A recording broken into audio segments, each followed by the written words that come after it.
आ जाएंगे सभी मित्र क्लास में और आप सभी का स्वागत है एफएम गोल के परिवार पर।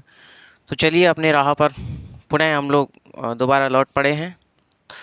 तो साथियों अपना सिलेबस चल रहा है उसको हम लोग कंटिन्यू करेंगे। तो अब तक जो हमारा शाम का जो बैच चल रहा है राजनीतिक सिद्धांत का, तो उसमें हम लोगों ने यूनिट नंबर 1 क्लियर किया है। यूनिट नंबर 1 को हम लोगों ने देखा है।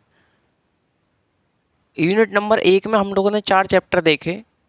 पहला चैप्टर हम लोगों ने देखा राजनीतिक सिद्धांत का अर्थ, स्वरूप, क्षेत्र, उपागम, पद्धतियाँ, इन सब पर बात करी हम लोगों ने। दूसरा हमने देखा इनके राज्य का अर्थ और उसके निर्माणक तत्व। दूसरा चैप्टर ये था। तीसरा चैप्टर अपना कौन सा था? राज्य के उत्पत्ति के सिद्धांत। तीसरा चैप्टर अपना ये था। चौथा चैप्टर था अपना संप्रभुता, सोवर्निटी। ठीक, तो आज हम लोग इसी बैच में यूनिट नंबर 2 चालू करेंगे। यूनिट नंबर 2, और यूनिट नंबर 2 जो है अपनी, वो बात करती है राजनीतिक मूल अवधारणाओं की। यूनिट नंबर 2 डाल दीजिए।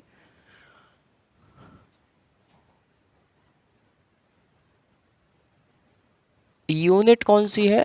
2 है अपनी। क्या नाम है इसका? राजनीतिक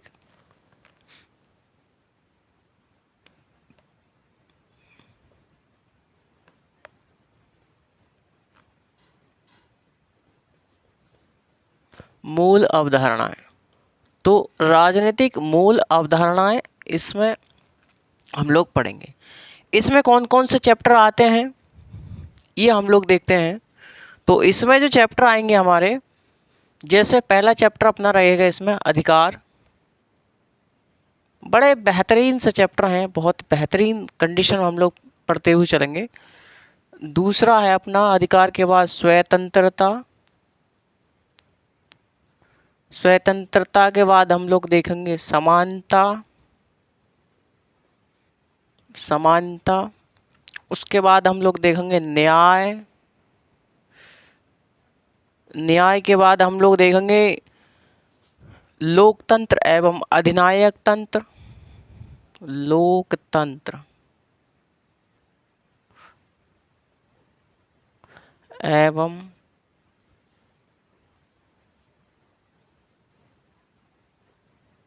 अधिनायक तंत्र। ठीक, अगली यूनिट हम लोग देखेंगे विधि एवं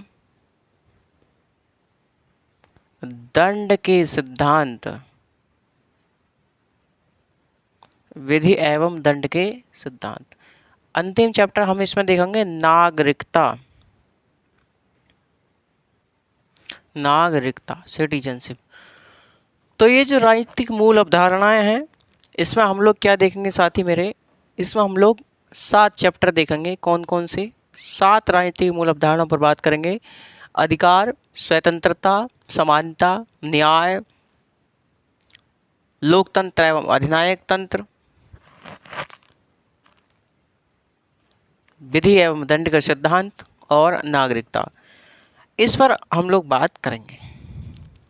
ठीक, कोशिश करेंगे साथियों आप लोगों को बेहतरीन से बेहतरीन हम लोग कंटेंट प्रोवाइड करा पाएँ, ताकि आप लोगों की तैयारी में हम लोग 4 चांद लगा पाएँ। साथियों मैं प्रयास करता हूं अपनी तरफ से कि जितना भी एफएम गोल परिवार आप लोगों की मदद कर पाता है, हम लोग तहे दिल से आप लोगों की मदद करने के लिए बिल्कुल तैयार हैं। और आप लोग बिल्कुल भी चिंता मत कीजिएगा। आपकी तैयारी हमारी तैयारी है। आपकी तैयारी हमारी तैयारी है। हम बिल्कुल भी आप लोगों का सर नीचे नहीं झुकने देंगे। समझ पा रहे हैं मेरी बात आप? चलिए, तो इन राजनीतिक मूल अवधारणाओं की बात करें साथियों, तो जो आपको स्वतंत्रता यहाँ पर दिखाई दे रही है, मैं अभी आऊँगा, एक बिल्कुल बेहतरीन से हम लोग पढ़ते हुए चलेंगे। आपको ये कभी भी आपको नहीं लगेगा कि हाँ हमको कोई बात समझ में नहीं आ रही है। तो स्वतंत्रता जो होती है, स्वतंत्रता में क्या होता है? स्वतंत्रता में अधिकार निहित होते हैं। सुनते रहिए मेरी बात। स्वतंत्रता में साथियों अधिकार निहित होते हैं और अधिकारों के बिना कोई भी व्यक्ति अपने व्यक्तित्व का विकास नहीं कर सकता। मेरी बात समझिएगा। इस स्वतंत्रता में अधिकार निहित होते हैं। इस स्वतंत्रता में क्या होते हैं? अधिकार हमारे निहित होते हैं और अधिकारों के बिना कोई भी व्यक्ति अपने व्यक्तित्व का विकास नहीं कर सकता। इसीलिए अधिकारों की चर्चा पहले होती है और स्वतंत्रता की चर्चा बाद में होती है। मेरी बात आप लोग समझे होंगे कि गुरुजी आपने बताया कि साहब ये जो स्वतंत्रता होती है, स्वतंत्रता में अधिकार निहित होते हैं और अधिकारों के बिना कोई भी व्यक्ति अपने व्यक्तित्व का विकास कर ही नहीं सकता। इसीलिए राजनीतिक मूल अवधारणाओं में हम लोगों को अधिकारों की चर्चा पहले देखने को मिलेगी और स्वतंत्रता की चर्चा बाद में देखने को मिलेगी।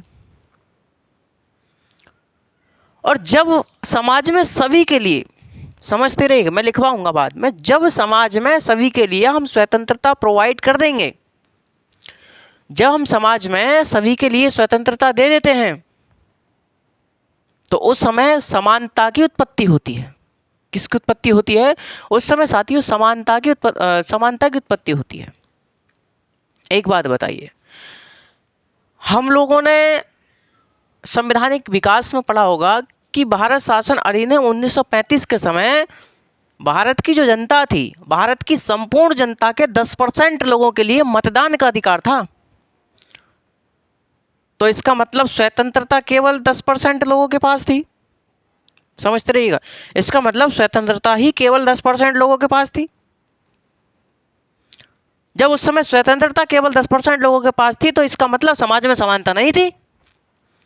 भैया हमने देखा कि सबके लिए हम स्वतंत्रता दे देंगे तो समाज में समानता स्थापित स्वयं हो जाएगी। तो इसलिए मैं कह रहा हूं कि भारत शासन अधिनियम 1935 के समय भारत की संपूर्ण जनता के 10% लोगों के लिए केवल मतदान का अधिकार था। तो इसका मतलब है कि 10% लोगों के पास ही केवल समानता मौजूद थी। क्लियर सी बात है? आज के समय में आज़ादी के 75 साल बाद हम लोग कहते हैं कि समाज में हम समानता स्थापित करने का प्रयास कर रहे हैं। साथियों पॉइंट नोट कीजिएगा मेरा कि मैं क्या आपसे कहना चाहता हूं। साथियों मेरा ये सब्जेक्ट पढ़ाने का सीधा सीधा मोटिव होता है कि मैं आप लोगों के जीवन में कुछ ना कुछ परिवर्तन करूं। क्योंकि शिक्षक का मतलब ये नहीं होता है कि शिक्षक केवल आपको सिलेबस कराए और सो जाए जाके, ऐसा नहीं होता है। शिक्षक का, अध्यापक का मतलब होता है कि आप लोगों के जीवन में पूरी तरीक़ा से परिवर्तन कर देना और आप लोग डिसीजन ले सकते हैं कि हमारे जो गुरुजी हैं हम लोगों को किस दिशा में लेकर के जा रहे हैं। समझे? तो मेरे कहने का मतलब है हम लोग आज आज़ादी के 75 साल बाद भी हम लोग ये प्रयास करते हैं समाज में कि भाई समाज में क्या हो, समानता स्थापित हमें करनी है। और समाज में समानता स्थापित ऐसे नहीं होगी जैसे हम लोग करने का प्रयास करते हैं। क्या गुरुजी कैसे? कुछ बात समझ में नहीं आई? सुनिए मेरी बात। हम लोग आज भी, संविधान लागू हुए इतने वर्ष हो गए, हमारे 75 साल से ज़्यादा हो गए, लेकिन साथियों हम लोग, हमारे समाज में अभी भी ऐसी कृतियां हैं कि आप एक समुदाय के व्यक्ति के द्वारा बनाई गई चाय को पीना नहीं चाहते, एक व्यक्ति के द्वारा बनाए गए खाने को आप खाना नहीं चाहते। तमाम ऐसे उदाहरण आपको डेली बेस की न्यूज़ में देखने को मिल जाएंगे। जब एक समाज की बारात आती है तो उसकी बारात नहीं चढ़ने देना चाहते आप। कोई दूल्हा घोड़ी पर चढ़ जाता है तो उसके लिए आप पीटते हैं। कोई मूंछ रख लेता है तो क्या करते हैं आप? उसको मार देते हैं। कोई घड़ा छू लेता है तो उसको मार देते हैं। क्या ऐसे ही समानता स्थापित होगी समाज में हमारे? साथियों क्या ऐसे ही हमारे समाज में समानता स्थापित हो जाएगी? इसका मतलब यह है कि जब आप एक व्यक्ति के द्वारा छुए गए किसी वस्तु को आप उसको नहीं छूना चाहते, आप दूसरे व्यक्ति के बनाए गए चाय नहीं पीना चाहते, आप दूसरे व्यक्ति को पानी नहीं पीना चाहते, इसका मतलब यह है कि आप लोगों ने उस एक विशेष समूह की, उस एक विशेष समुदाय की व्यक्तियों की स्वतंत्रता को नष्ट कर दिया। स्वतंत्रता को नष्ट कर दिया। जब आप लोगों ने किसी विशेष समुदाय की, समूह की स्वतंत्रता को नष्ट कर दिया तो आप कैसे अनुमान लगा सकते हैं कि हम समाज में समानता स्थापित करने का प्रयास कर रहे हैं? तो इसका मतलब यह है कि साथियों हमें सुधरना होगा, हमें सुधरना होगा और संवैधानिक मूल्यों को दिमाग में रखते हुए हमें अपने कदम उठाने पड़ेंगे। तो साथियों मेरा आपसे यही प्रयास है कि आप लोगों के अंदर सकारात्मक ऊर्जा पैदा की जाए, जो हमारे समाज में कुरीतियां हैं हम उनको दूर करें। तो ऐसे ही समानता स्थापित नहीं होगी। समानता स्थापित जब होगी जब आप सभी के लिए स्वतंत्रता दे देंगे। आप किसी भी एक धार्मिक विशेष के व्यक्तियों के लिए उनसे गला नहीं मिलना चाहते, आप उनसे दुश्मन की तरह बात करते हैं। आप किसी व्यक्ति के लिए स्कूल नहीं जाने देना चाहते। क्यों? क्यों भाई, उसकी स्वतंत्रता नहीं है क्या? उसकी भी स्वतंत्रता है। आप लोग किसी भी व्यक्ति की, किसी भी समुदाय विशेष की स्वतंत्रता पर अंकुश नहीं ला सकते। यदि आपने अंकुश लगा दिया स्वतंत्रता पर, इसका मतलब यह है कि समाज में समानता कतई भी स्थापित नहीं हो सकती। मेरी बात साथियों आप लोग नोट बना करके रखिएगा, क्योंकि हम जो हैं हम प्रयास करते हैं आप लोगों के जीवन में कुछ परिवर्तन लाने का। दुनिया में बहुत से लोग होंगे जो ऐसी समानता के अधिकारों की, स्वतंत्रता की जब बात करते होंगे तो लोगों को बहुत बुरा लगता होगा, लोगों को दिल पर लगती होंगी बातें, दिल पर बातें लगती होंगी लोगों की। लेकिन नहीं, हमारा जो कार्य है, हमारा कार्य है सब्जेक्ट पढ़ाने के साथ साथ आप लोगों के अंदर भी परिवर्तन करना और आप लोगों के भविष्य का निर्माण करना। आप देश का भविष्य हैं, आगामी देश का भविष्य हैं। तो आप लोगों के लिए यदि हम अच्छी बात नहीं बताएंगे, हम आप लोगों के लिए तार्किक बात नहीं बताएंगे, संविधान की बात नहीं बताएंगे, इन अधिकार, स्वतंत्रता, न्याय, इनका क्या होगा भाई? जब आप लोग सही नहीं पढ़ेंगे इन सब चीज़ों को, तो आप में से ही कुछ लोग आतंकवादी बनेंगे आगे चल करके, आप में से ही कुछ लोग रेपिस्ट बनेंगे। क्या विदेश से आते हैं ये? नहीं, भारत से ही है। क्यों हुए भाई ऐसे काम क्यों करे उन्होंने? क्यों? क्योंकि उन्होंने ये सब कुछ चीज़ें नहीं पढ़ी, उन्हें ये सब कुछ चीज़ नहीं पता। अगर उन्हें ऐसा कुछ पता होता तो वो समाज में ऐसी गंदी हरकत करने का प्रयास नहीं करते, जैसा कि हम लोगों को वर्तमान समय में देखने को मिलता रहता है। आए दिन तमाम न्यूज़ हम लोगों को देखने को मिलती रहती हैं। तो साथियों ज़्यादा हम लोग इस टॉपिक पर बात ना करके हम लोग अपने टॉपिक पर बात करते हैं, क्योंकि आप लोग समझने का प्रयास कर रहे होंगे कि मैं आपसे क्या कहना चाह रहा हूँ। ठीक है, तो चलिए, तो मैंने आपसे बताया कि जब हम सभी लोगों को समाज में स्वतंत्रता दे देते हैं तभी हमारे समानता स्थापित होती है। ठीक, और अधिकार, स्वतंत्रता और समानता हमारे न्यायपूर्ण समाज में ही संभव है। कहाँ संभव है? अधिकार, स्वतंत्रता और समानता हमारे कहाँ संभव है? हमारे न्यायपूर्ण समाज में ही संभव है साथियों, है ना? समझ पा रहे हैं मेरी बात आप? अधिकार, स्वतंत्रता, समानता और न्याय ये क्या होते हैं? ये साथियों लोकतंत्र के गुण होते हैं। ये क्या होते हैं? लोकतंत्र के गुण होते हैं। ये सब लोकतंत्र के क्या होते हैं भैया? गुण होते हैं, नागरिकता को भी लगा करके। तो अधिकार, स्वतंत्रता, समानता, न्याय, नागरिकता ये क्या होते हैं? लोकतंत्र के गुण होते हैं। और जो हमारा लोकतंत्र होता है, लोकतंत्र सदैव विधि के शासन के अनुसार कार्य करता है। किसके अनुसार? विधि के शासन के अनुसार। विधि के शासन के अनुसार कार्य करता है, शासन के अनुसार कार्य करता है। लोकतंत्र क्या करता है? लोकतंत्र सदैव विधि के शासन के अनुसार कार्य करता है। और विधि में क्या होता है साथियों? विधि में दंड निहित होता है। विधि में क्या होता है? विधि में दंड निहित होता है। विधि में क्या होता है? विधि में दंड निहित होता है। आप लोग समझ रहे होंगे। तो विधि में क्या होता है? विधि में दंड निहित होता है। साथियों इतनी बात आपको समझ में आई है ना? ये जो राजनीतिक मूल अवधारणाएं हैं ये अस्तित्व में कब आई साथियों? राजनीतिक मूल अवधारणा है अस्तित्व में कब आई? ये भाई साहब अस्तित्व में कब आई? अस्तित्व में कब आई? तो ये अस्तित्व में कब आई? तो ये भाई साहब 16वीं शताब्दी में अस्तित्व में आई। 16वीं शताब्दी में यह अस्तित्व में आई। और 16वीं शताब्दी का मतलब है आधुनिक काल। कब भैया? आधुनिक काल में यह अस्तित्व में आई, आधुनिक काल। तो आधुनिक काल में हमारी राजनीतिक मूल अवधारणाएं अस्तित्व में आई। आधुनिक काल का मतलब है राष्ट्र राज्य का जब उदय हुआ। जब 16वीं शताब्दी में आधुनिक काल का यानी कि राष्ट्र राज्य का उदय माना गया, राष्ट्र राज्य के उदय के साथ ही हमारी राजनीतिक मूल अवधारणाओं का भी उदय हुआ।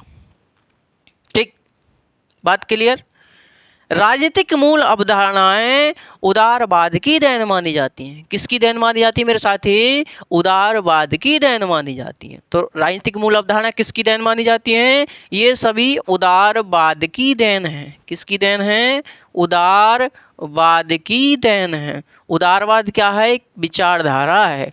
उदारवाद, उदार का मतलब होता है लचीला, लचीला, वाद का मतलब होता है विचारधारा। ठीक, अब क्या हो गया इसका? ऐसी विचारधारा जो लचीली है। लचीला का मतलब है परिवर्तन करना, जो समय समय पर अपने आप में परिवर्तन कर ले। तो हम कह सकते हैं कि उदारवाद एक ऐसी विचारधारा है जो समय समय पर अपने आप में परिवर्तन कर लेती है। तो इसका मतलब यह है कि हमें उदारवाद का स्वरूप भी अलग अलग समय में अलग अलग प्रकार का दिखाई देगा, है ना। तो ऐसी विचारधारा जो समय अनुसार अपने में परिवर्तन करें, उसे हम क्या बोलेंगे? उदारवादी विचारधारा बोलेंगे। तो मैं कह सकता हूं कि जैसे जैसे हमारी उदारवादी विचारधारा में परिवर्तन आएगा, जैसे जैसे हमारा उदारवाद में परिवर्तन आएगा, वैसे वैसे हमारी मूल अवधारणाओं में भी परिवर्तन आएगा। बात क्लियर है? यहाँ तक बात क्लियर साथी मेरे?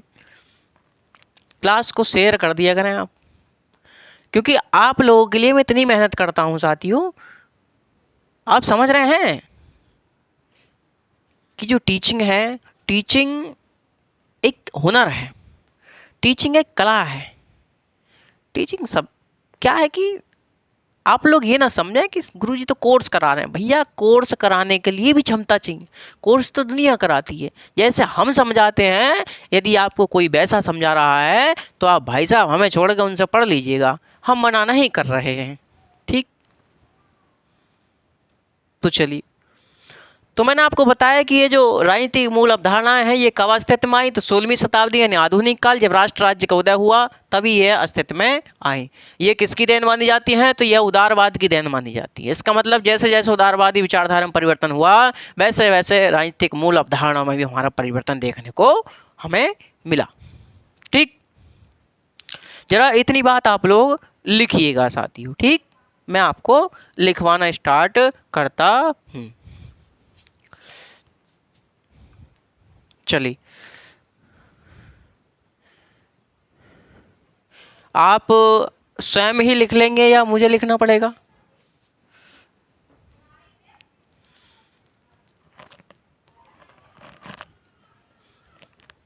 मुझे उम्मीद है कि आप लिख लेंगे, तो मुझे कोई दिक्कत वाली बात नहीं है। आप ही लिख लीजिएगा, क्योंकि इतना आप लिख लीजिएगा, अगला जो है मैं आपको खुद लिखवा दूंगा। ठीक, चलिए लिखने का प्रयास करें। इतना आप लोग पहले लिखें। राजनीतिक मूल अवधारणाएं, राजनीतिक मूल अवधारणाओं में अधिकार, स्वतंत्रता, समानता, न्याय, लोकतंत्र एवं अधिनायक तंत्र, विधि एवं दंड का सिद्धांत और नागरिकता। इतनी बात आप लोग पहले लिखें। उसके बाद आप लिखें, लिखिए स्वतंत्रता में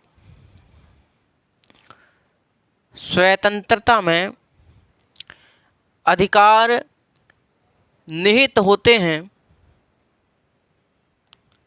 स्वतंत्रता में अधिकार निहित होते हैं और अधिकारों के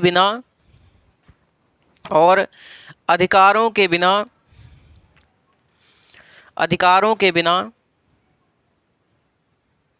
कोई भी व्यक्ति अपने व्यक्तित्व का विकास नहीं कर सकता, नहीं कर सकता। इसीलिए राजनीतिक मूल अवधारणाओं में, इसीलिए राजनीतिक मूल अवधारणाओं में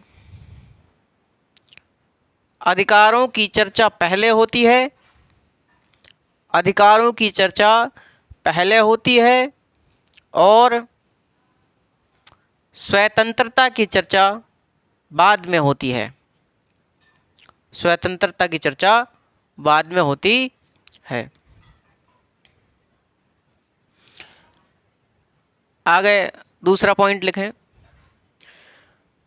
जब समाज में सभी व्यक्तियों के लिए, जब समाज में सभी व्यक्तियों के लिए, जब समाज में सभी व्यक्तियों के लिए स्वतंत्रता प्रदान कर दी जाती है, स्वतंत्रता प्रदान कर दी जाती है, स्वतंत्रता प्रदान कर दी जाती है, तभी समाज में समानता स्थापित होती है, तभी समाज में समानता स्थापित होती है, तभी समाज में समानता स्थापित होती है। आगे लिखें। राजनीतिक मूल अवधारणाएं, राजनीतिक मूल अवधारणाएं आधुनिक काल यानी 16वीं शताब्दी, ब्रैकेट में लिख ले मैं 16वीं शताब्दी में अस्तित्व में आई, अस्तित्व में आई। ठीक, अगला पॉइंट लिखें। राजनीतिक मूल अवधारणाएं उदारवाद की देन मानी जाती हैं, उदारवाद की देन मानी जाती हैं।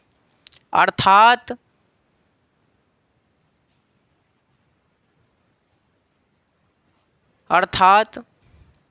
जैसे जैसे जैसे जैसे उदारवाद में परिवर्तन होता है, अर्थात जैसे जैसे उदारवाद में परिवर्तन होता है, वैसे वैसे राजनीतिक मूल अवधारणाओं में भी परिवर्तन देखने को मिलता है, वैसे वैसे राजनीतिक मूल अवधारणाओं में भी परिवर्तन देखने को मिलता है। ठीक, इतनी बात आपको क्लियर समझ में आ गई होगी। इतना ही मैंने अब तक आपको समझाया। अब पुनः समझिएगा, लिखना बंद कीजिए, पुनः समझिएगा। मैंने आपको बताया कि भैया ये क्या है, उदारवाद की देन है, यानी कि जैसे जैसे उदारवादी विचारधारा में परिवर्तन देखने को मिलेगा, वैसे वैसे आपके राजनीतिक मूल अवधारणा में परिवर्तन देखने को मिलेगा। ठीक, इतनी बात क्लियर। अब समझिए साथियों, इन राजनीतिक अवधारणाओं में परिवर्तन कैसे कैसे देखने को मिलेगा और ये उदारवाद में कैसे कैसे देखने को मिलेगा। साथियों, उदारवाद जो है, सुनिए, शुरुआत में क्या था, हमारा नकारात्मक उदारवाद था, नकारात्मक उदारवाद। समझने के प्रयास कीजिए, हम बात कर रहे हैं उदारवाद की, उदारवाद की। तो जब नकारात्मक उदारवाद था, कब था नकारात्मक उदारवाद? 16वीं शताब्दी से लेकर 16वीं शताब्दी से लेकर और 19वीं शताब्दी तक क्या था, हमारा नकारात्मक उदारवाद था। और नकारात्मक उदारवाद में क्या था? नकारात्मक उदारवाद या फिर हमेशा व्यक्तिवादी भी बोलते हैं, व्यक्तिवादी उदारवाद। तो नकारात्मक उदारवाद, इसका दृष्टिकोण कैसा था? इसका दृष्टिकोण नकारात्मक था। कैसा था? नकारात्मक था। यानी कि भाई साहब जो हम कहना चाह रहे हैं कि 16वीं शताब्दी से और 19वीं शताब्दी तक जो हमारा उदारवाद था उसका जो दृष्टिकोण था, उसका जो दृष्टिकोण कैसा था, तो नकारात्मक दृष्टिकोण था, या फिर इसको ही हम व्यक्तिवादी बोलते हैं। क्या बोलते हैं? व्यक्तिवादी बोलते हैं। इसमें क्या होता है? इसमें व्यक्ति प्राथमिक होता है। इसमें क्या होता है भाई साहब? व्यक्ति प्राथमिक होता है, व्यक्ति प्राथमिक होता है। यानी कि कहा जाए तो सभी व्यक्तियों को बराबर मान लिया जाता है। इसमें क्या हो जाता है? सभी व्यक्ति क्या हैं? सभी व्यक्ति बराबर हैं, सभी व्यक्तियों को बराबर मान लिया जाता है। यह इसमें व्यक्ति प्राथमिक है, यानी कि इसमें व्यक्ति को प्राथमिकता दी जाती है, सभी व्यक्तियों को बराबर मान लिया जाता है।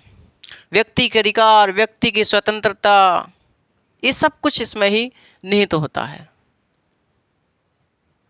नकारात्मक उदारवाद या फिर व्यक्तिवादी विचारधारा में ये जो चली विचारधारा 16वीं शताब्दी से लेकर 19वीं शताब्दी तक चली। समझ पा रहे हैं मेरी बात? तो इस समय क्या था? इस समय राजनीतिक मूल अवधारणा का भी दृष्टिकोण कैसा था?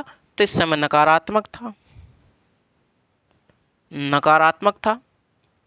यानी कि जब उदारवाद में जब हमारा उदारवाद 16वीं शताब्दी से 19वीं शताब्दी तक नकारात्मक उदारवाद था या फिर व्यक्तिवादी था, तो भाई साहब राजनीतिक मूल अवधारणाओं का भी दृष्टिकोण कैसा था?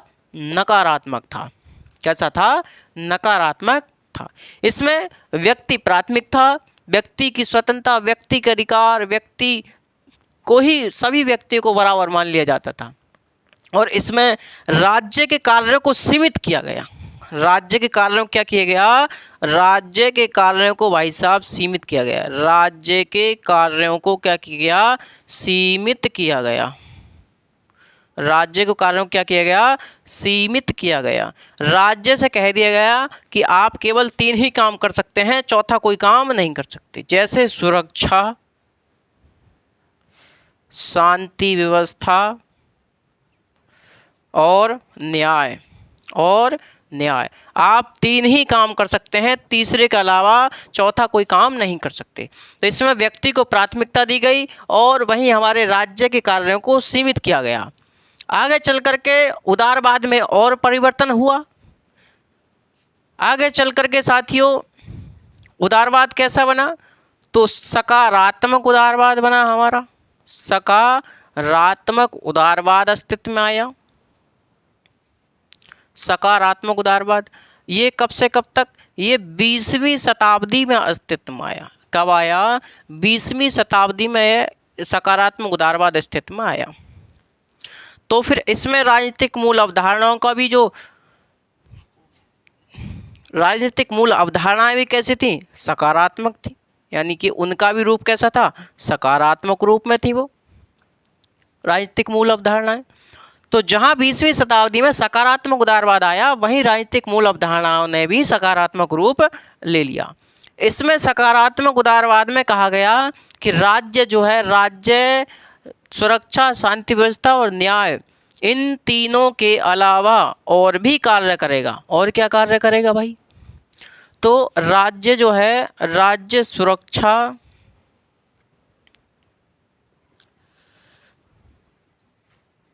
शांति व्यवस्था और न्याय के अलावा लोक कल्याण के कार्य करेगा। क्या करेगा भैया? लोक कल्याण, लोक कल्याण के कार्य करेगा। तो राज्य के कार्यों को यहाँ पर सीमित नहीं किया गया, बल्कि राज्य के कार्यों को यहाँ पर बढ़ा दिया गया। फिर उदारवाद में परिवर्तन हुआ, तो इसका मतलब फिर राजनीतिक अवधारणा में परिवर्तन होगा। फिर कौन सा उदारवाद आया? फिर आया भाई साहब लोक कल्याणकारी राज्य। लोक कल्याणकारी राज्य, लोक कल्याणकारी राज्य ये कब आया? ये भी 20वीं शताब्दी में ही आया। ये क्या था? ये सकारात्मक उदारवाद का कुछ विकसित रूप था, इसका विकसित रूप था। मैं आपको अभी लिखाऊंगा, सही से चित्र बनाऊंगा बेहतरीन तरीका से, समझिएगा। तो सकारात्मक उदारवाद का विकसित रूप लोक कल्याणकारी राज्य अस्तित्व में आया। तो मूल अवधारणा में भी कहीं ना कहीं लोक कल्याणकारी राज्य के ही हमको सिम्टम्स दिखाई देने लगेंगे। बात क्लियर समझ में आ रही है? समझ में आ रही है बात? तो यहाँ पर क्या गया? लोक कल्याणकारी कार्य मतलब समाज के लिए कार्य किए जाएंगे, मतलब जो सकारात्मक उदारवाद का विकसित रूप है, ये राज्य सुरक्षा, शांति, व्यवस्था, न्याय के अलावा लोक कल्याण कार्य करेगा, सामाजिक हित के लिए कार्य करेगा। यहाँ पर व्यक्ति के लिए कार्य नहीं किया जाएगा, बल्कि समाज के हित के लिए कार्य किया जाएगा। जब लोक कल्याणकारी कार्य ज़्यादा हो गए, उनकी सीमाएं पार हो गई, राज्य सब कुछ काम करने लगा, तो व्यक्ति ने पुनः एक डिसीजन लिया। पुनः डिसीजन का लिया? उन्होंने साथियों पुनः उदारवाद की ओर लौटने का प्रयास किया, जिसे कहा गया नव उदारवाद। किसे कहा गया? जिसे कहा गया नव उदारवाद। यानी कि ये 20वीं शताब्दी के अंत की 20वीं शताब्दी के अंत की बात है। कहा जाए तो 1980 के दशक की बात है, तो पुनः नव उदारवाद या फिर उदारीकरण, इसे ही हम उदारीकरण के नाम से जानते हैं, उदारीकरण की ओर लौटने का प्रयास किया। यहाँ पर पुनः फिर व्यक्ति को प्राथमिकता दे दी गई। इतनी बात आपको समझ में आई होगी। मैं जो इतनी देर से समझाने का प्रयास कर रहा हूँ कि भैया जैसे जैसे उदारवाद में परिवर्तन होता है, वैसे वैसे हमारी राजनीतिक मूल अवधारणाओं में भी परिवर्तन देखने को मिलता है। जैसे 16वीं शताब्दी से लेकर 19वीं शताब्दी तक कैसा था नकारात्मक उदारवाद? कैसा था? उदारवाद का दृष्टिकोण नकारात्मक दृष्टिकोण था। अर्थात यहाँ पर नकारात्मक में क्या हुआ कि व्यक्ति को प्राथमिक माना गया, सभी व्यक्तियों को बराबर मान लिया गया और राज्य के कार्यों को यहाँ पर सीमित किया गया। राज्य के कार्यों को सीमित किया गया। जो नकारात्मक उदारवाद यानी कि जो व्यक्तिवादी विचारधारा के समर्थक होते हैं, वो व्यक्ति को प्राथमिकता देते हैं, राज्य को नहीं। वो राज्य को बराबर, सभी व्यक्तियों को बराबर मान लेते हैं। वहीं आगे चल करके 20वीं शताब्दी में फिर उदारवाद में परिवर्तन हुआ। कौन सा आया? सकारात्मक उदारवाद आया। वहीं हमारी राजनीतिक अवधारणा में भी परिवर्तन देखने को मिला, वो भी हमारी सकारात्मक रूप इसने ले लिया। सकारात्मक उदारवाद में क्या हुआ कि यहाँ पर सुरक्षा, शांति, व्यवस्था, न्याय के स्थान पर ये कार्य भी करेगा राज्य और अपने लोक कल्याण के भी कार्य करेगा। यानी कि नकारात्मक उदारवाद के समर्थक व्यक्ति को प्राथमिकता देते हैं, वहीं सकारात्मक उदारवाद के समर्थक सामाजिक हित को बढ़ावा देते हैं, सामाजिक हित को बढ़ावा देते हैं। आगे चल करके सकारात्मक उदारवाद का ही एक विकसित रूप हमको देखने को मिला, जिसे कहा गया लोक कल्याणकारी राज्य, जो कब आया? जो 20वीं शताब्दी में ही आया। आगे चल करके जब लोक कल्याणकारी कार्य ज़्यादा होने लगे, राज्य सभी कार्य करने लगा, सभी कार्यों में राज्य हस्तक्षेप करने लगा, तो साथियों हम लोगों ने पुनः उदारवाद की ओर लौटने का प्रयास किया। पुनः हमने उदारीकरण या नव उदारवाद, जो कि 20वीं शताब्दी का अंत 1980 के दशक में जो आया, वो हमने पुनः नकारात्मक उदारवाद की ओर लौटने का प्रयास किया, जिसे हम लोग कहते हैं उदारीकरण या फिर नव उदारवाद के नाम से जानते हैं। तो वर्तमान में क्या चल रहा है? वर्तमान में नव उदारवाद चल रहा है। क्या चल रहा है? नव उदारवाद चल रहा है। इसका मतलब यह है कि भाई साहब व्यक्ति को प्राथमिकता इस समय दी जा रही है कुछ हद तक। नव उदारवाद इस समय चल रहा है। लोक कल्याणकारी राज्य भी कुछ सिम्टम्स हमको देखने को मिलते हैं, जो हमारे संविधान हमसे कराता है। राज्य के नीति निषेध तत्व जो संविधान में आप लोग पढ़ेंगे भाग 4 में है। DPSP जिसे कहा जाता है, directive principles of state policy, जो हमारे आर्टिकल नंबर 36 से लेकर के 51 तक हमारे संविधान में लिखित हैं। ठीक, यदि बात क्लियर है, मैं ज़रा इसका डायग्राम बना दूं, आप लोग ब्लू कॉपी में छाप लीजिएगा। ठीक, एक बात जब तक आप लिखें, क्या लिखें? लिखिए, लिख लिया होगा जहाँ तक मुझे उम्मीद है कि उदारवाद, जैसे जैसे उदारवाद में परिवर्तन हुआ, वैसे वैसे राजनीतिक मूल अवधारणा में भी परिवर्तन देखने को मिलता है। इतनी बात आप लोगों ने लिख ली होगी, मुझे उम्मीद है, क्योंकि मैंने बोल ली थी वो बात। तो ये आप चित्र बनाइएगा कैसे कैसे परिवर्तन देखने को मिला, उसके बाद मैं आपको आगे बताऊंगा कुछ। साथियों, एक नंबर बिल्कुल समझ में ना आ जाए तब मुझसे बताना कि हाँ गुरुजी हमारे कुछ बात समझ में ना आई, कोई बात पल्ले ना पड़ी हमारे, समझे। चलिए, डालिए उदारवाद। उदारवाद, ठीक।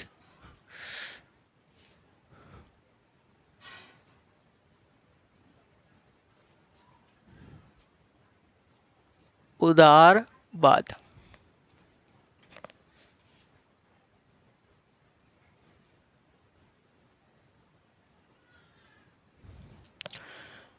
हम लोगों ने क्या देखा कि सबसे पहले क्या था, तो नकारात्मक उदारवाद था।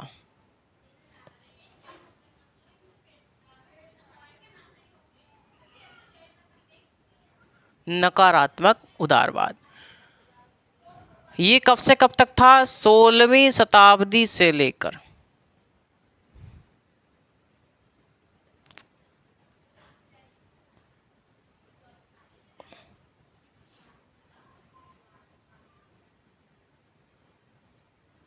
19वीं शताब्दी तक, 16वीं शताब्दी से 19वीं शताब्दी तक देखने को मिला। तो फिर इसमें राजनीतिक मूल अवधारणाएं भी कैसी थी, इसका दृष्टिकोण कैसा था, दृष्टिकोण कैसा था, नकारात्मक था। कैसा था भैया, नकारात्मक, या फिर इसे ही हम व्यक्तिवादी कहते हैं। क्या कहते हैं, व्यक्तिवादी कहते हैं, ठीक। इसमें क्या हुआ,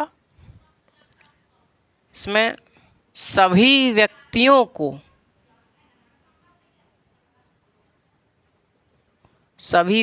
को बराबर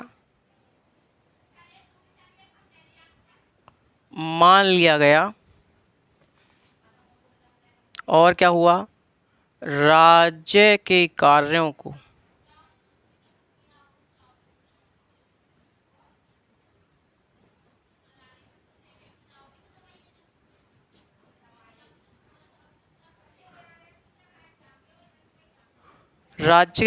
क्या किया, सीमित किया गया। इसमें कहा गया कि भैया राज्य क्या करेगा, राज्य केवल 3 कार्य कर सकता है। कौन से, सुरक्षा करेगा राज्य शांति व्यवस्था करेगा,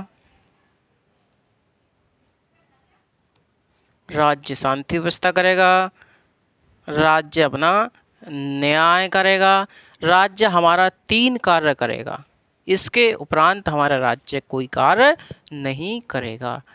इस समय नकारात्मक उदारवाद के समय हमारी राजनीतिक मूल अवधारणाओं का भी दृष्टिकोण नकारात्मक ही था, यानी कि राजनीतिक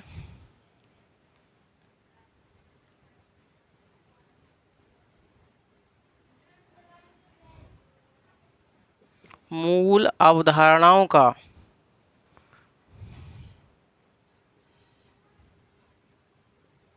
दृष्टिकोण कैसा था, तो नकारात्मक ही था। इतनी बात आपको क्लियर समझ में आई होगी। और आप लिखना चाहें तो इसमें लिख लीजिएगा, लिखिए नकारात्मक उदारवाद के समर्थक व्यक्ति को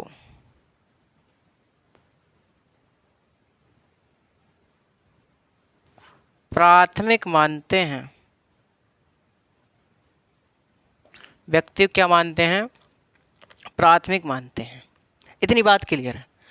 आगे चल करके हम लोगों को जो उदारवाद देखने को मिला, हम लोगों को सकारात्मक उदारवाद देखने को मिला। कब मिला भैया?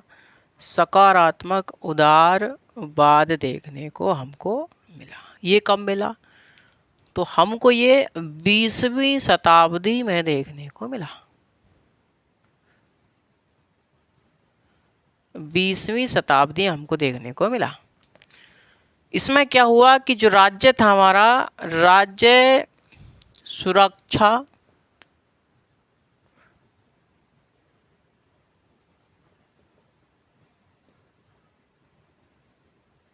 शांति व्यवस्था और न्याय के अलावा क्या कार्य करेगा?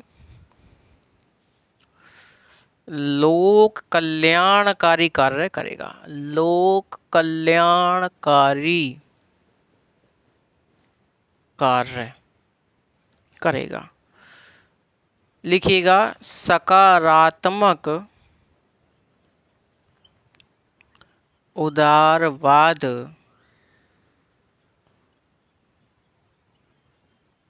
के समर्थक, सकारात्मक उदारवाद के समर्थक सामाजिक हित को बढ़ावा देते हैं।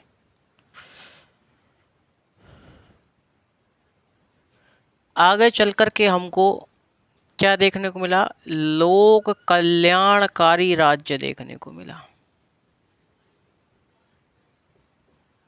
लोक कल्याणकारी राज्य देखने को मिला। ये कब आया? तो ये 20वीं शताब्दी में ही देखने को मिला।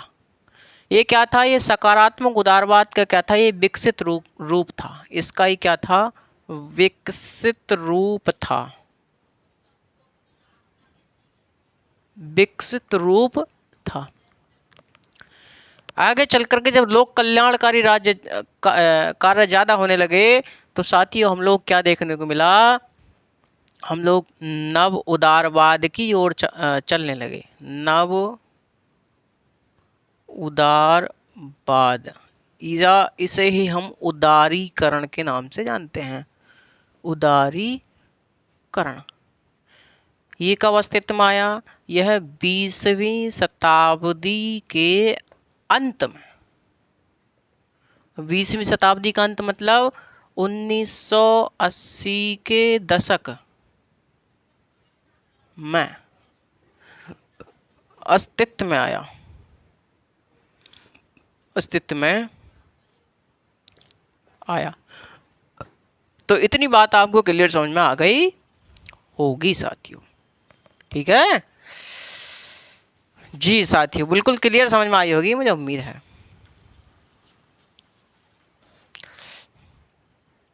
ठीक है भाई, आगे डाल दीजिएगा टॉपिक अपना। कौन सा टॉपिक है? अधिकार।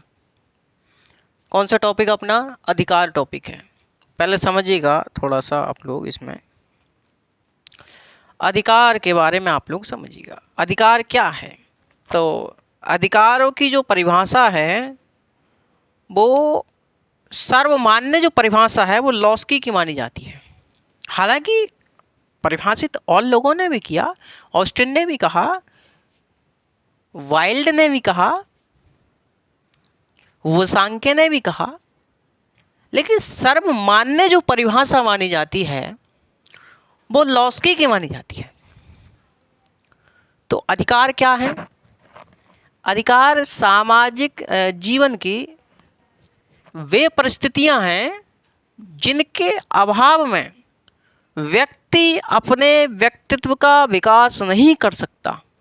बात समझिएगा, अधिकार वे सामाजिक परिस्थितियां हैं जिनके अभाव में व्यक्ति अपने व्यक्तित्व का विकास नहीं कर सकता। अधिकार व्यक्ति के आंतरिक और बाह्य विकास के लिए आवश्यक होते हैं। अधिकार व्यक्ति के आंतरिक और बाह्य दोनों विकास के लिए आवश्यक होते हैं। समझ पा रहे हैं मेरी बात? अधिकारों की जो अंग्रेजी होती है वो क्या होती है? वो राइट। राइट मतलब राइट। राइट। अधिकारों का अर्थ क्या है? अधिकारों का अर्थ है उचित, यानी उचित का दावा, कि कोई काम उचित है तभी हम कर रहे हैं, इसका मतलब वो हमारा अधिकार है। शिक्षा पाना हमारा अधिकार है क्योंकि वो उचित है। हम स्कूल में जाते हैं, लड़ जाते हैं, क्यों? क्योंकि वो हमारा अधिकार है, इसका मतलब वो उचित है। अधिकारों का विलोम क्या है? अनुचित, यानी रॉन्ग। मेरी बात क्लियर है? अधिकार किसकी देन मानी जाती है? तो अधिकार समाज की देन मानी जाती है। समाज अधिकारों को देता है, राज्य इनकी सुरक्षा करता है। समाज अधिकारों को देता है, राज्य इनकी सुरक्षा करता है। कौन देता है अधिकार को? समाज देता है भाई। जैसे आप लोग तमाम ब्याह शादी में जाते होंगे, है ना? पूड़ी खाते होंगे, पनीर खाते होंगे, चावल खाते होंगे, गाजर का हलवा खाते होंगे। इस समय तो सर्दी चल रही है ना? तमाम प्रकार के चाउमीन, गोलगप्पे, पता ना अजीब, पता ना क्या क्या खाते हैं। हमसे तो 2-3 चीज़ें खाई जाओ फिर ना खाई जाओ तो भैया कुछ भी। हम तो सीधे साधे आदमी, छोटा सा पेट अपना, खा खबू का अपना आ जा। लोग तो भाई यहाँ से स्टार्ट करेंगे या कोना पे से, और बा कोना तक ना चले जाएंगे जब तक भाई साहब छोड़ते ना। अजी एक भी चीज़ रहना जाए, डोंगा सिस्टम की बात बता रहा हूँ, एक भी चीज़ रहना जाए।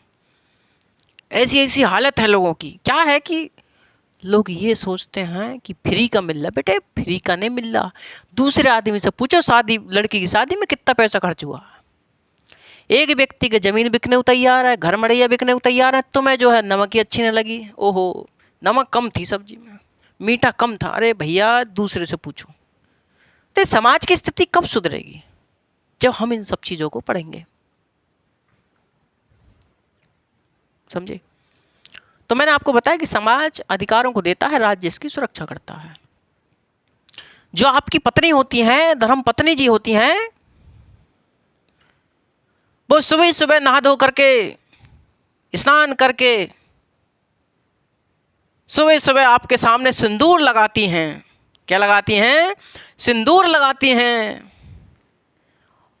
और सिंदूर दिखा करके लगाती हैं कि देखिए पतिदेव हम सिंदूर लगा रहे हैं। क्या अच्छा तुम सिंदूर लगा रही हो, देखें जरा। वो क्या दिखाती हैं? वो आपको अधिकार है उनका, कि हमारा अधिकार है, अब आप हमारे हैं। हमारा अधिकार है, आप हमारे हैं। कि कैसा है?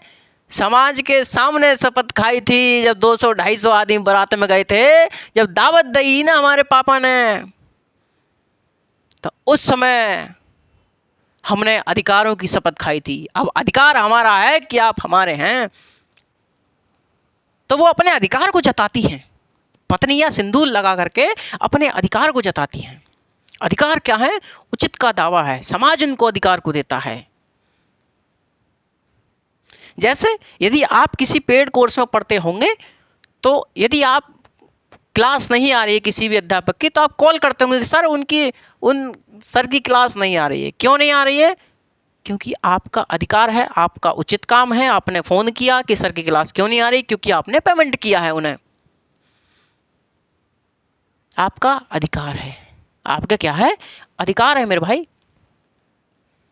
उचित है। क्यों उचित है? क्योंकि आपने पैसा दिया है। आप मेरे पास फ़ोन नहीं कर सकते कि सर आप क्लास क्यों नहीं ले रहे। क्यों? क्योंकि मैंने आपसे पैसा नहीं लिया। तो इसमें आपका अधिकार नहीं है, ये उचित नहीं है।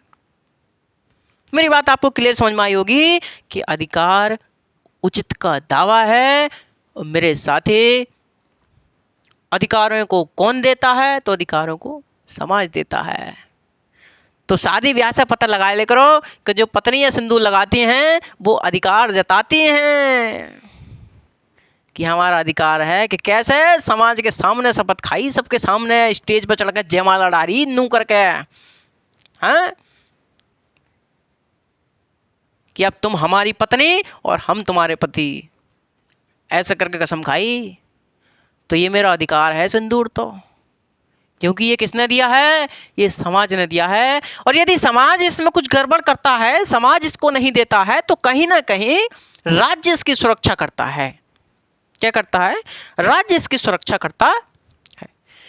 बात मेरी आपको क्लियर समझ में आई होगी साथियों। अधिकारों की 3 शर्तें होती हैं। कौन कौन सी?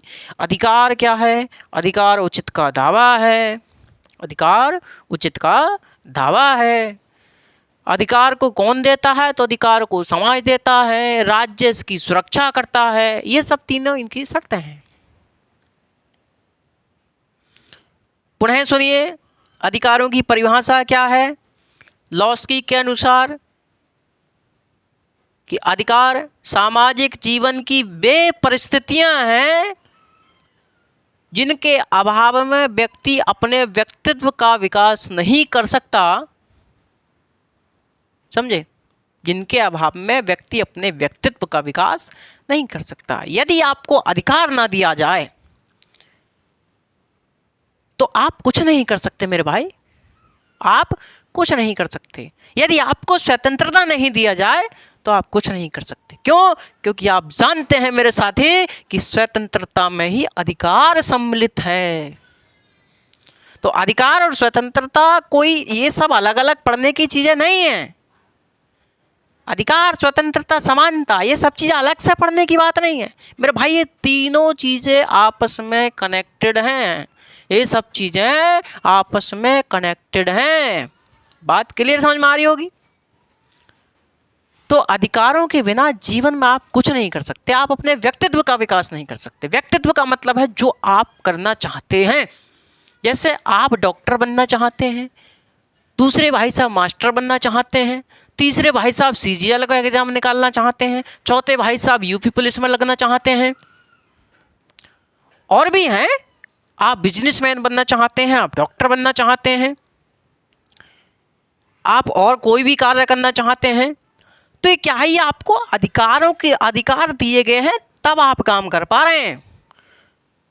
जो मैं बोल पा रहा हूं, जो मैं पढ़ा पा रहा हूं, ये सब अधिकारों की देन है मेरे भाई।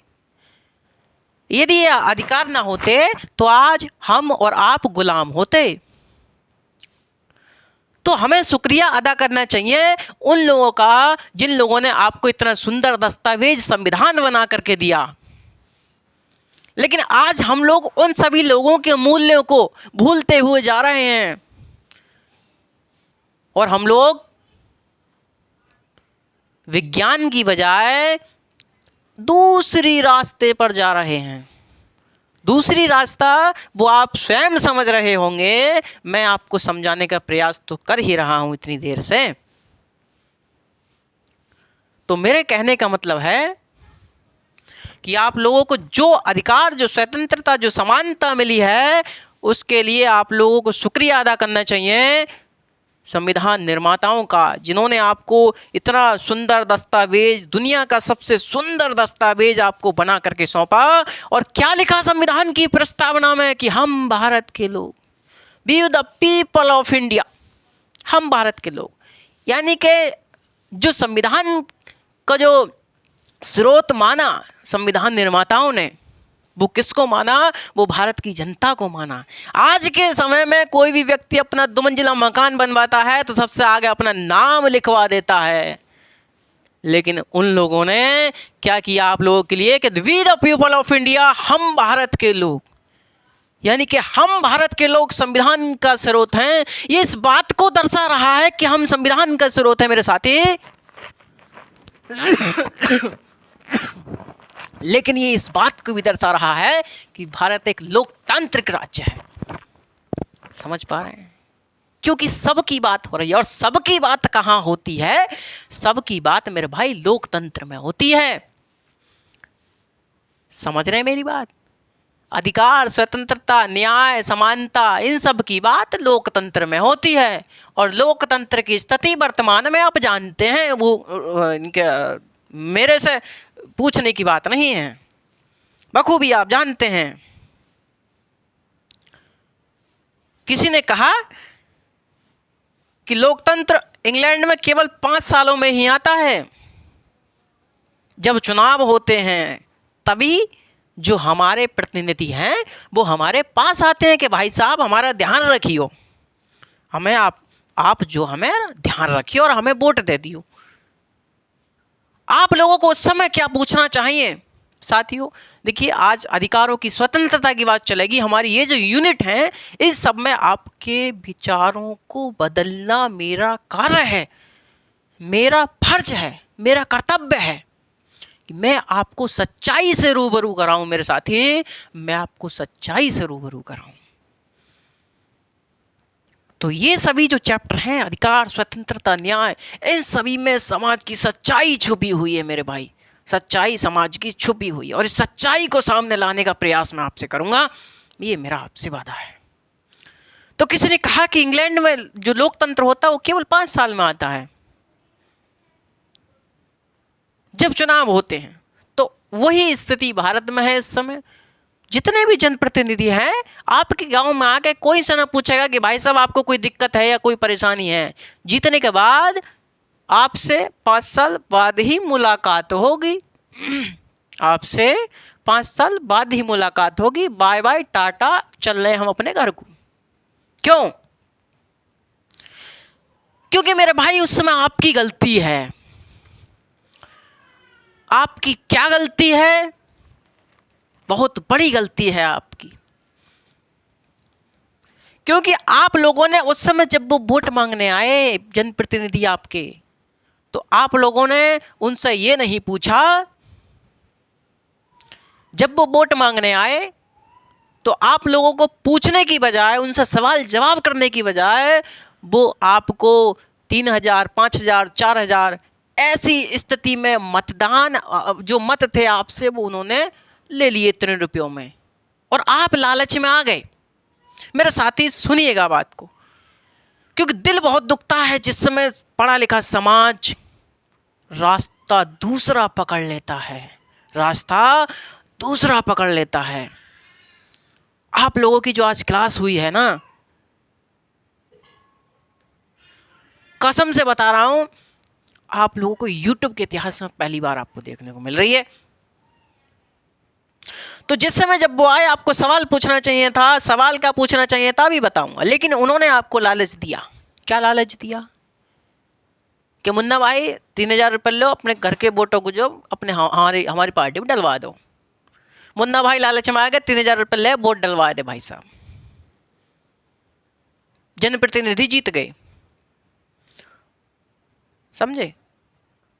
दूसरे भाई साहब आते, वो सोने की चांदी की चीजें बंटवाते। भाई साहब मैंने खुद देखा है ऐसा होते हुए, क्योंकि ग्रामीण क्षेत्र में ये बहुत बहुत होता है। प्रधानी के इलेक्शन हो, विधायक सांसद के हो, काफी चलता है ऐसा ग्रामीण क्षेत्र में।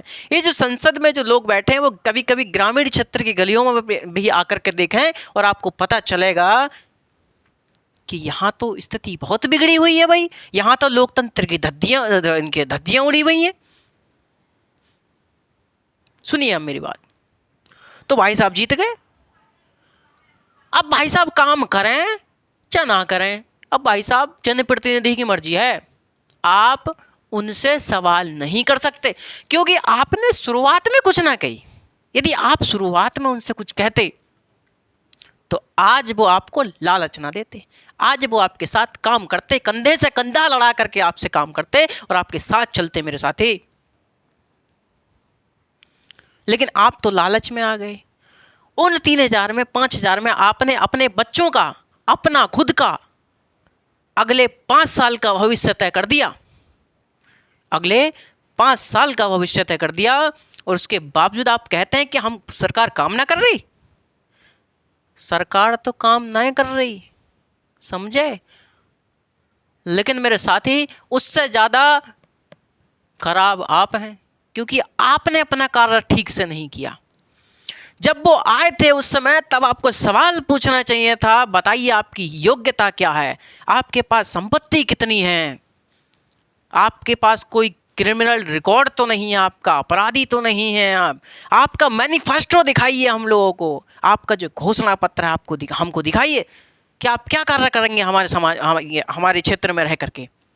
आपको सवाल जवाब करना चाहिए था, लेकिन नहीं, आपके सवालों को 3000 5000 में उन्होंने दबा दिया और आप लोग सुख शांति से 2-3 पौवा पी के सो गए। ऐसा नहीं होना चाहिए। यदि ऐसा होगा तो आप लोग ध्यान रखिएगा, आपके बच्चों का भविष्य हमेशा अंधकार में ही जाएगा।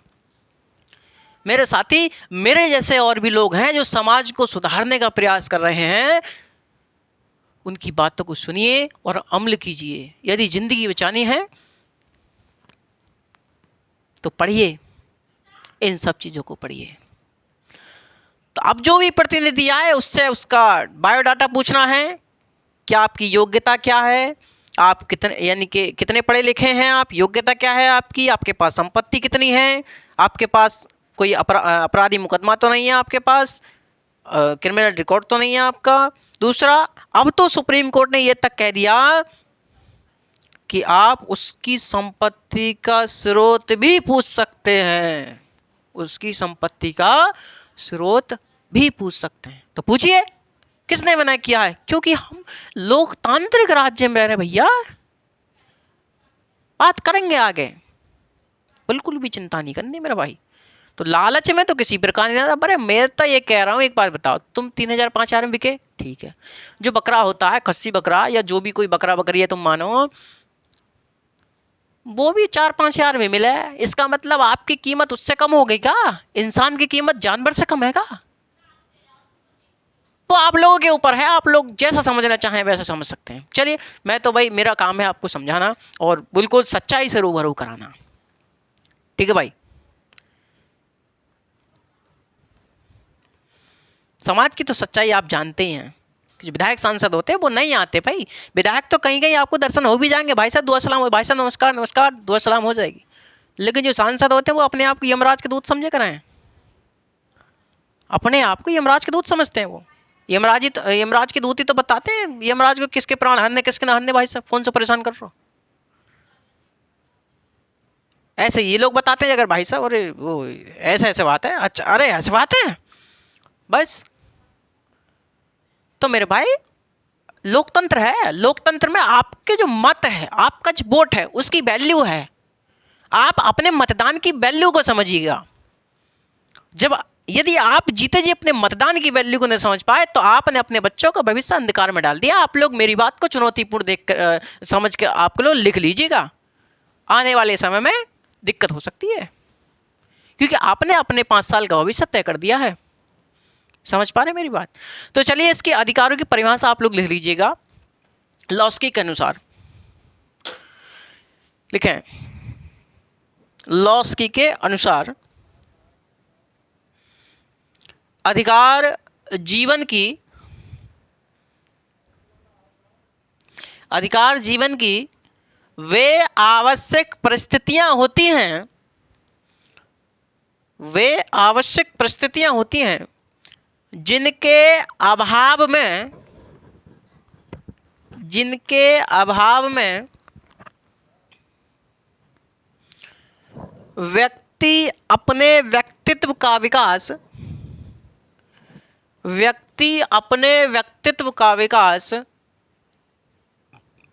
नहीं कर सकता। अगर दूसरा पॉइंट लिखें, अधिकार व्यक्ति के आंतरिक और बाह्य दोनों विकास में आवश्यक हैं। आंतरिक विकास का मतलब नैतिक विकास, मोरलिटी का विकास। बाह्य विकास का मतलब भौतिक जगत का विकास। भौतिक जगत मतलब शिक्षा, रोजगार, स्वास्थ्य, है ना, इन सब चीज़ों का विकास। तो जो हमारी रोजमर्रा की चीज़ें हैं उनका विकास, वो बहुत बाह्य विकास होता है। आगे लिखें, अगला पॉइंट बना के, अधिकारों की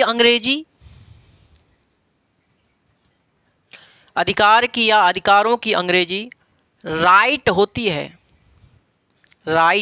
राइट, RIGHT, राइट होती है, जिसका अर्थ होता है उचित, जिसका अर्थ होता है उचित, जिसका अर्थ क्या होता है? उचित। और अधिकार का विलोम, अधिकार का विलोम रॉन्ग, रॉन्ग कौन सा वाला रॉन्ग? डब्लू वाला, यानी कि WRONG,